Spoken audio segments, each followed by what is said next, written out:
Good morning, ma'am. Big day tomorrow. Senators are expected to debate and vote on the Supreme Court ruling. Majority Leader Joel Villanueva said yun lang daw po ang nasa agenda ng session bukas. What can we expect from you as opposition senator and minority member?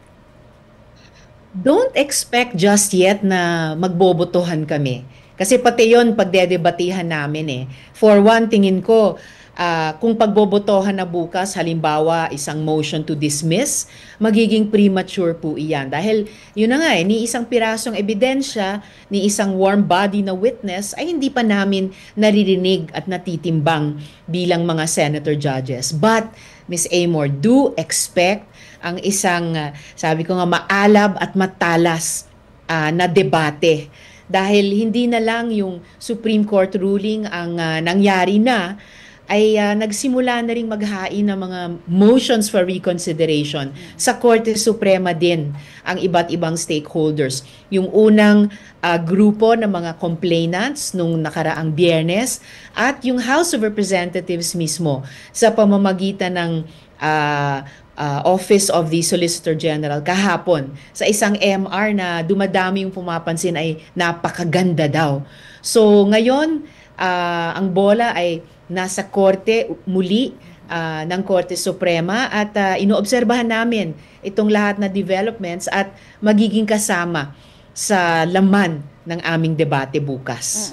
Safe to say po ma'am, kayo ang ipupush po ninyo ay wag munang magbotohan tomorrow.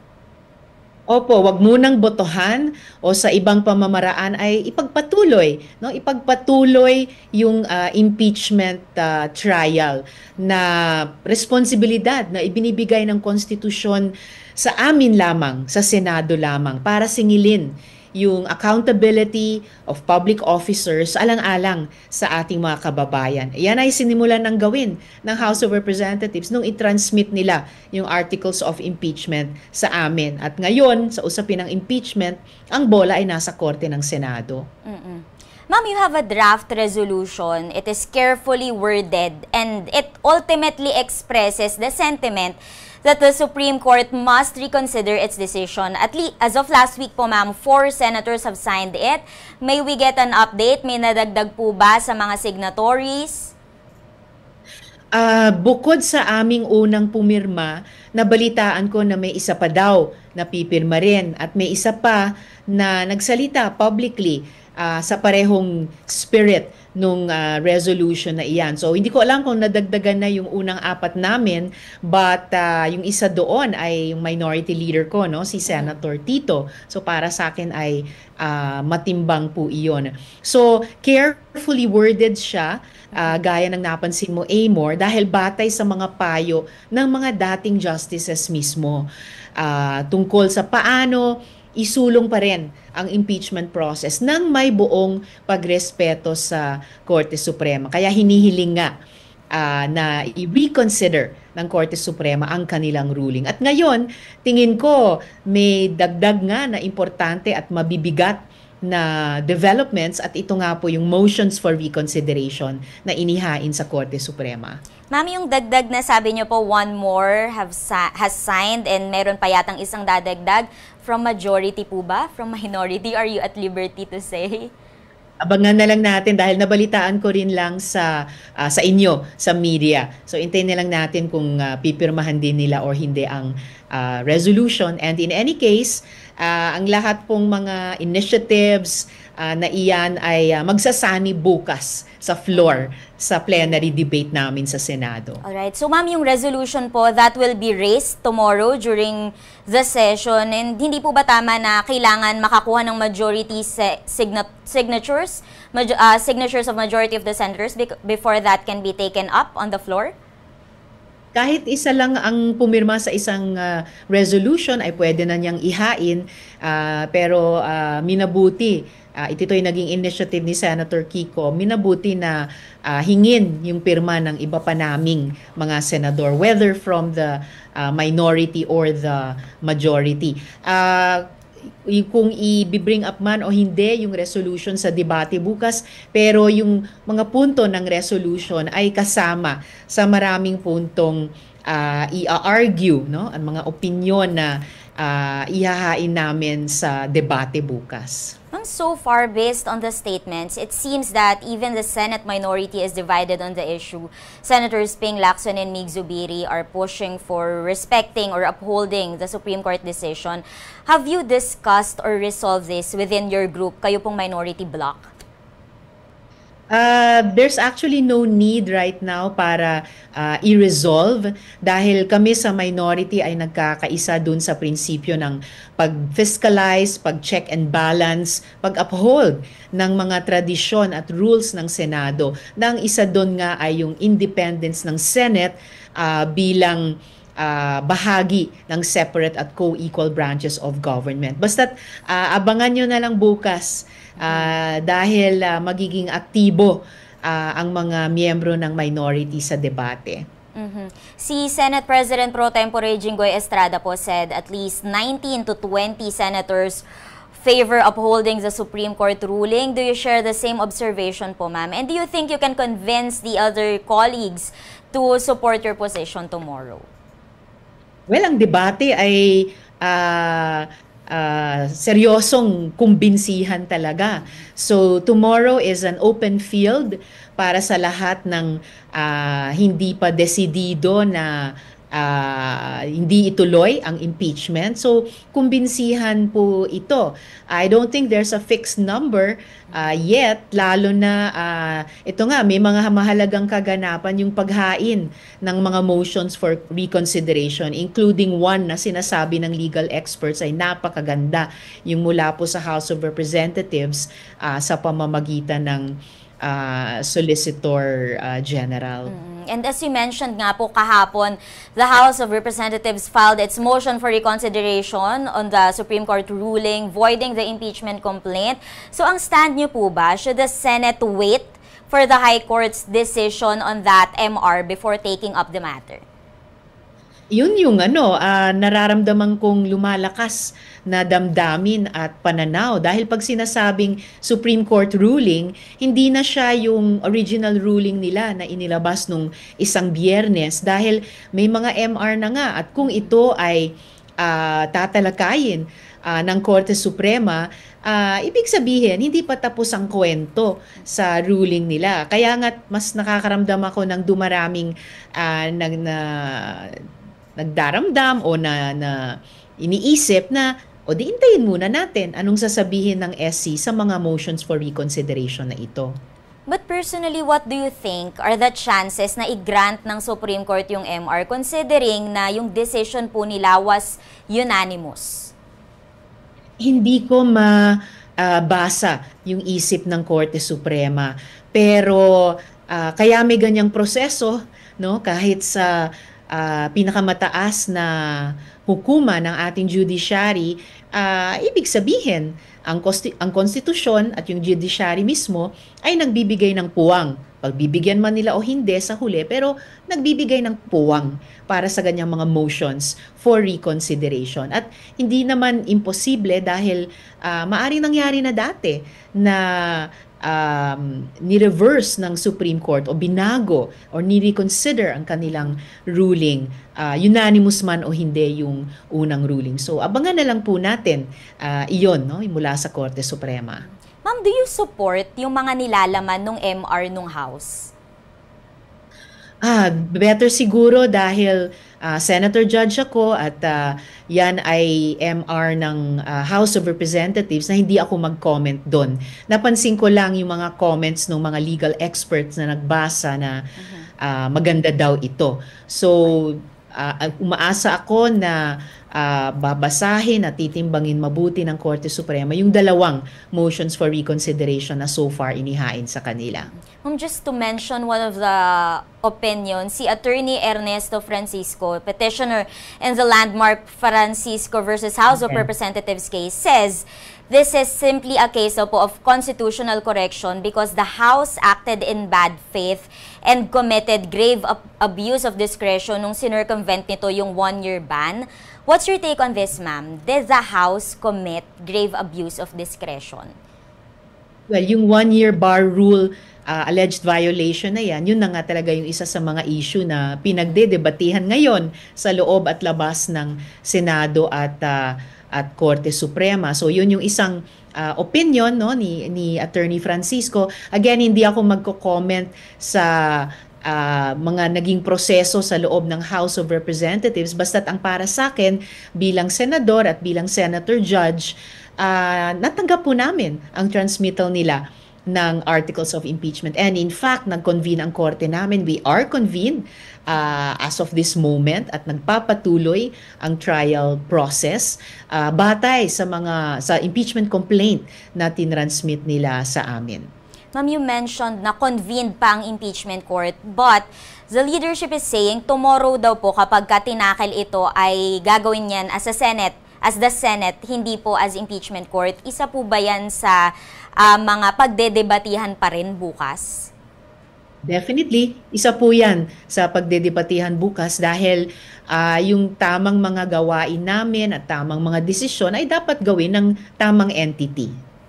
And your stand on that, dapat po ba impeachment court or Senado?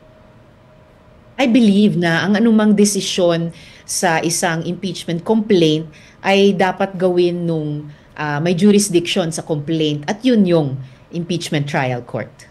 Alright. So, safe to say, ma'am, kayo po mismo ipupush nyo, ipaglalaban nyo tomorrow na before itakil itong Supreme Court ruling, kailangan mag-convene muna ang impeachment court, mag-reconvene.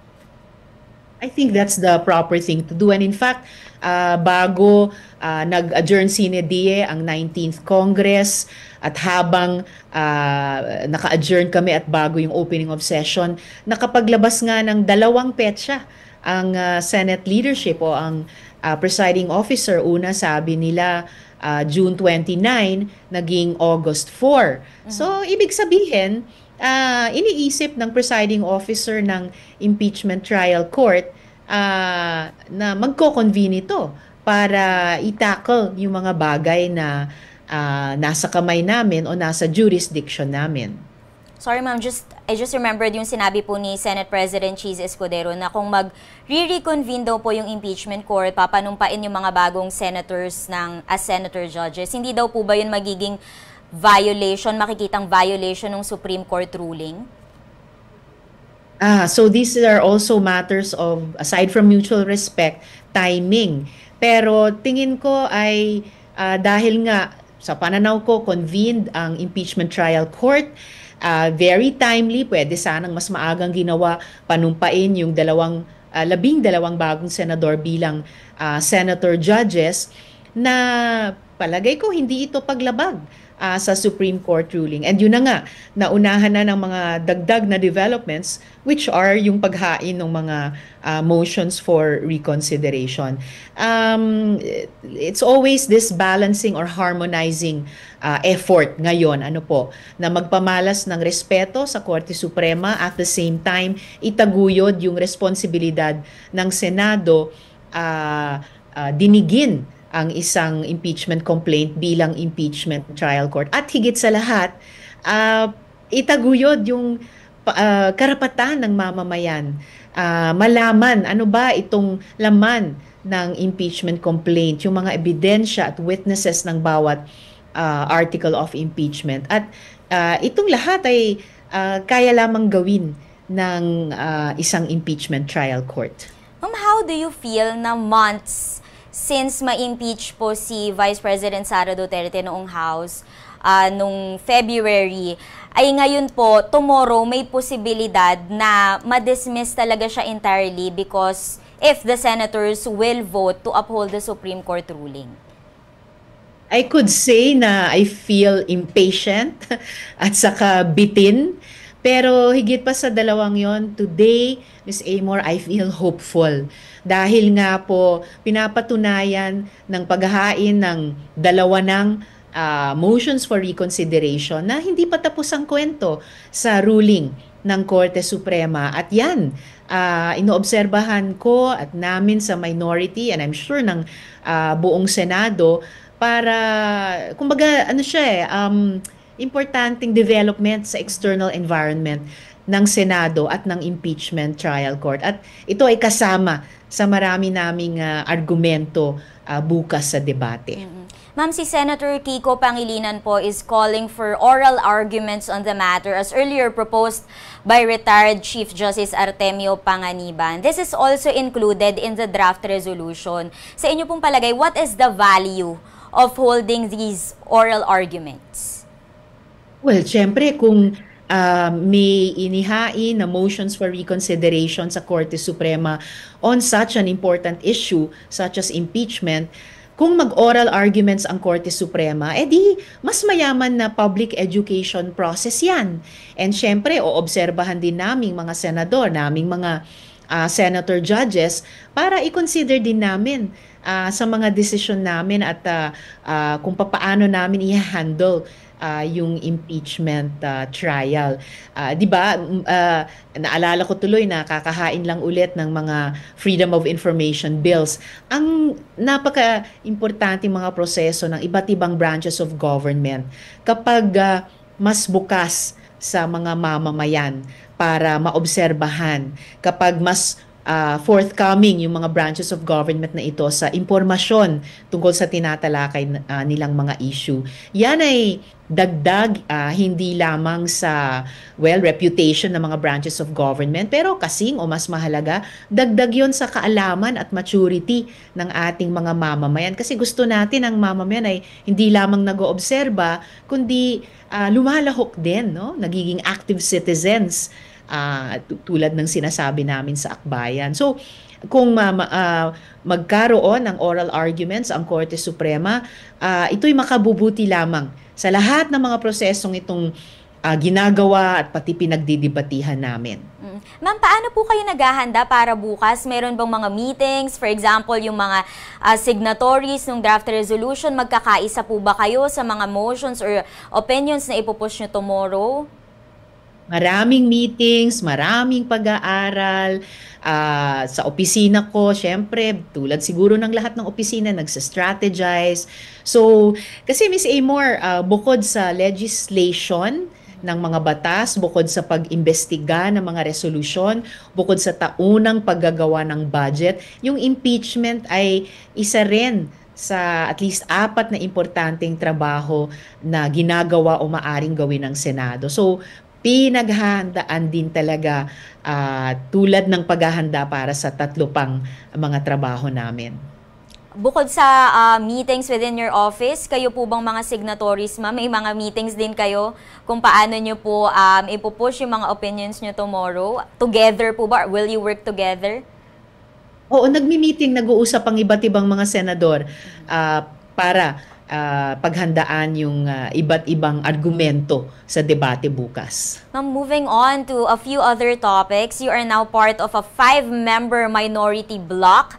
How has it been working with them so far, and what are your plans and priorities yung mga pinaka-top po talaga ngayong 20th Congress?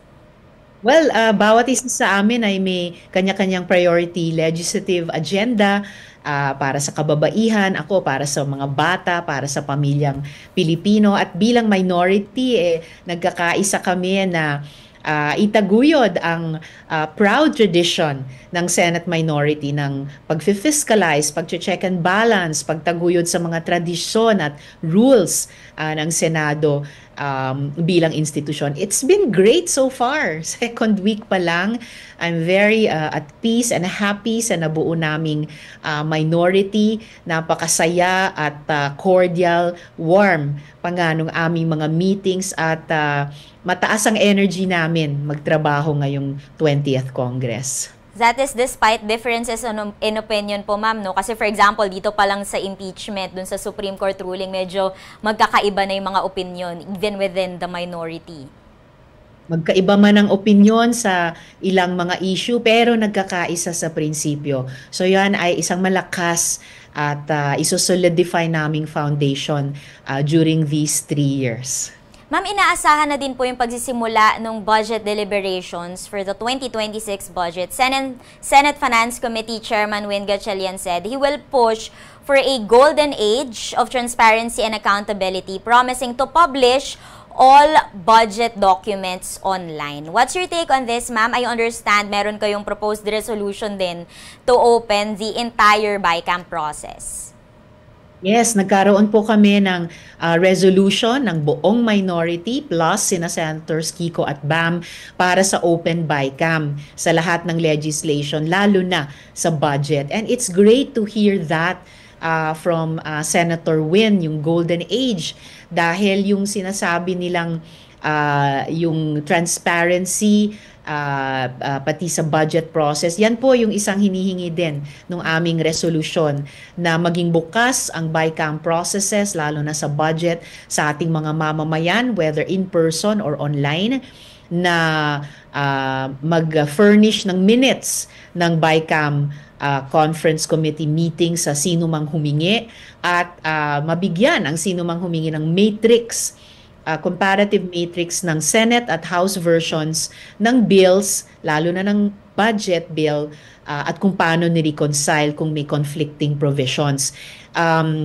Meron pa akong sanang sasabihin, nalimutan ko. Pag naalala ko, idagdag ko na lamang. Alright po, ma'am. Sabi po ni Senator Win, maghahain siya ng... Naalala ko na. Sige po, yung ma'am. House din. Yung House minority din, nakakatuwa, ay naghain ng kaparehong resolution, no, tungkol sa open BICAM. Sabay, parallel po kami ng Senate minority plus yung dalawang majority senators. And si Senator Win, maghahain daw po siya ng concurrent resolution para ma-implement yan.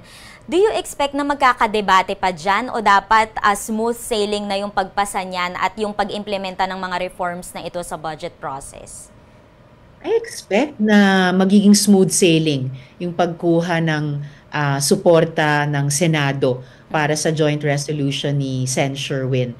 At dahil nauna na rin kami sa minority, no, na manguna sa isang open BICAM resolution. Yung pagpapatupad, that will be our challenge after. Pero malaking bagay kung karamihan, kung hindi man lahat kami sa Senado ay magkaisa sa joint resolution na iyan. That should make it smoother sailing na ipatupad din.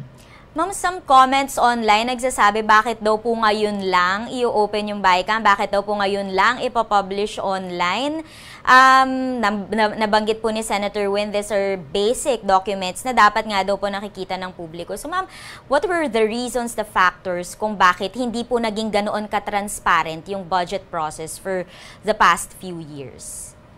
Well, in fairness sa Senado, at least 2 taon ko nang nilalobby na hindi lang chair to chair, kundi full BICAM to full BICAM panels ang BICAM. At this is a step forward in the right direction. No? Ito na yung optimal o maximal na positioning, na hindi lang yung 2 panels pero ang mamamayan. And nauna na si Senator Ping na manawagan ng ganito bago pa yung opening of session, and narinig din po natin mula sa speaker yung ganitong panawagan. So huli man at magaling ay nakararating din. Ma'am, but were there deliberate efforts daw po kaya in the past to make the process less transparent para, alam niyo na po yung mga kinikriticize ngayon na alleged insertions or mga amendments na favoring some of the lawmakers' interests? If there were such amendments, insertions, criticisms before, so ngayon yung, speaking of golden age, ngayon yung golden opportunity o opportunity namin na dapat namin in all responsibility panghawakan to make especially the budget process transparent and accountable. Ma'am, meron na po pa kayong inaay na first investigation ng Senate Committee on Women, Children, Family Relations, and Gender Equality na alam na natatandaan po ng publiko talaga, it's the same committee that led the hearings into Alice Go? Well, kung hindi man unang investigasyon sa Senate Committee on Women, I am looking forward sa investigasyon ng Senado dun sa joint venture agreements ng mga water districts sa mga private concessionaires.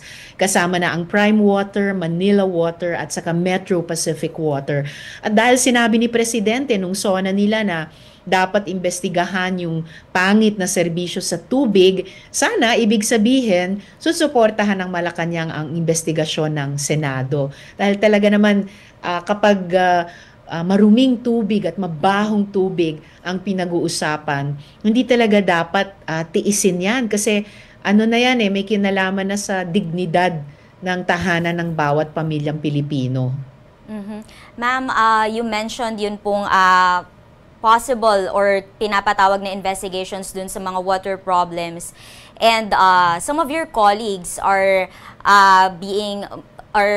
linked to that problem. Should they inhibit po dun sa ganyang investigasyon? Opo, yung inhibition po kasi laging individual na decision yan. And because otherwise, sa committee system namin sa Senado, bawat senador, kahit nga hindi miyembro ng partikular na committee iyon, bawat senador ay pwedeng dumalo at lumahok, no? At magtanong, etc. Yung sa botohan lang na miyembro lang ay pwedeng bumoto. Pero inhibition ay individual na decision talaga. And inaasahan ko naman yung good faith sa panig ng bawat senador, lalo na't halimbawa itong usapin ng tubig, public good talaga ito at para talaga sa mamamayan ito. A few last questions na lang po, Ma'am. Are you satisfied with the committees na naibigay po sa minority bloc? Oh, I'm very happy, of course, to chair pa rin yung Senate Committee on Women, Children, Family Relations, and Gender Equality. Proud ako na pangunguluhan ni na Senator Ping ang electoral reforms, Senator Migs ang economic affairs, at Senator Loren ang matagal niyang tinataguyod sa arts and culture.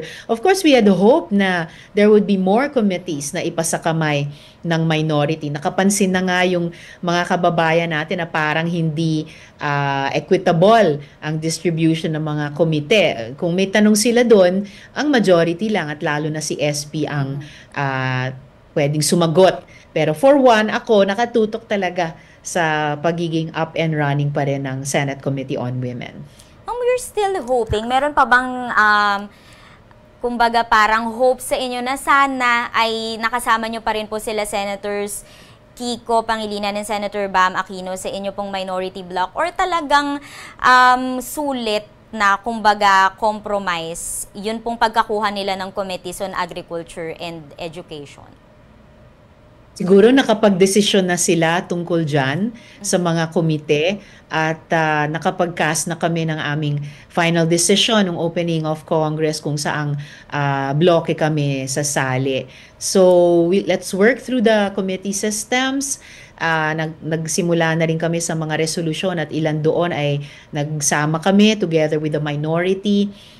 Yung privilege speech ni Senator Raffy tungkol sa rice tarification law ay magkapareho kami ng posisyon ni Senator Kiko. So, moving forward na po tayo, and ako naman patuloy na maninindigan at magtatrabaho lalo na sa mga economic issues ng ating mga kababayan very peacefully and happily within the minority, at itutuloy ko rin na pa rin, no?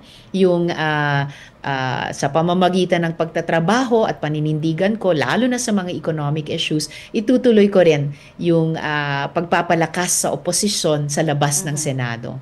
And you have mentioned nga po before sa isang press conference natin na sina Senators Kiko and Bam, you still consider them allies of the opposition. Kamusta na po yung efforts nyo for a stronger opposition? Are you seeing yun pong mga members of the minority bloc na makakasama na po doon sa binubuo po ninyong malakas na oposisyon?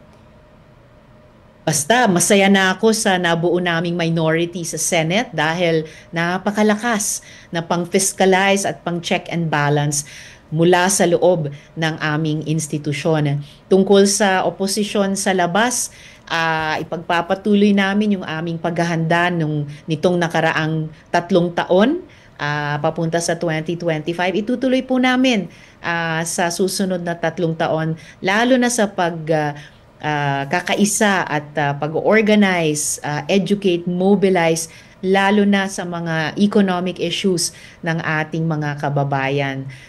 Palakasin ang oposisyon